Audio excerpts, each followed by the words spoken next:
بسم الله الرحمن الرحیم. السلام علیکم و رحمت الله و برکاته. سلام و عرض ادب خدمت شما همراهان عزیز. به کانال چراغ هدایت خوش آمدید. جمعتان سرشار از رحمت، برکت و نور الهی باد. امیدواریم خداوند متعال دلهای همه ما را به نور ایمان روشن گرداند و ما را از بندگان صالح و از پیروان راستین پیامبر بزرگوار اسلام حضرت محمد مصطفی صلی الله علیه و آله و سلم قرار دهد. ذکر روز جمعه. اللهم صل علی محمد و آل محمد. دوستان عزیز، همه ما با افتخار میگوییم ما امت رسول الله صلی الله علیه و آله هستیم. اما آیا تاکنون از خود پرسیده ایم که آیا واقعاً در عمل نیز از امت آن حضرت هستیم؟ بیایید امروز لحظه‌ای در رفتار و اخلاق خود تأمل کنیم. آیا ما نیز مانند پیامبر اکرم صلی الله علیه و آله و سلم راستگو و صادق هستیم؟ آیا مانند او امانتدار و امین هستیم؟ آیا در گفتار و رفتار خود صداقت را رعایت می‌کنیم؟ آیا با دیگران با مهربانی و خوش اخلاقی رفتار می‌کنیم، حتی با کسانی که در حق ما بدی کرده اند؟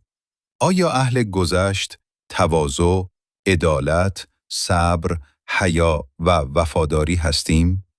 برادران و خواهران گرامی، رسول خدا صلی الله علیه و آله و سلم تنها با نام و ادعا الگو نمی شود، بلکه زمانی پیرو واقعی او هستیم که اخلاق، رفتار و سیره نورانی ایشان را در زندگی خود زنده کنیم.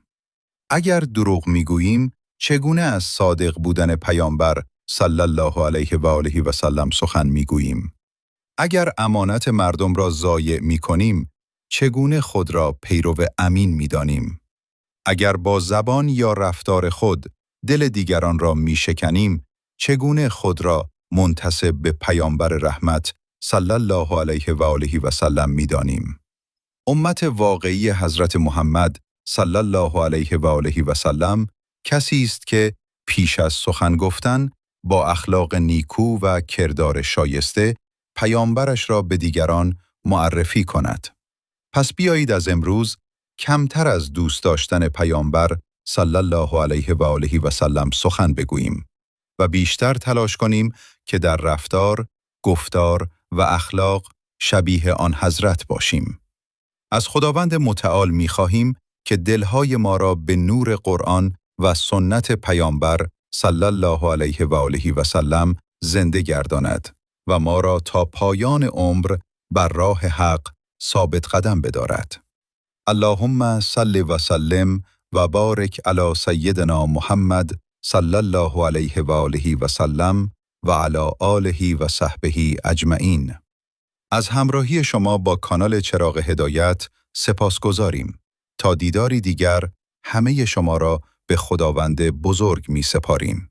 و السلام علیکم و رحمت الله و برکاته.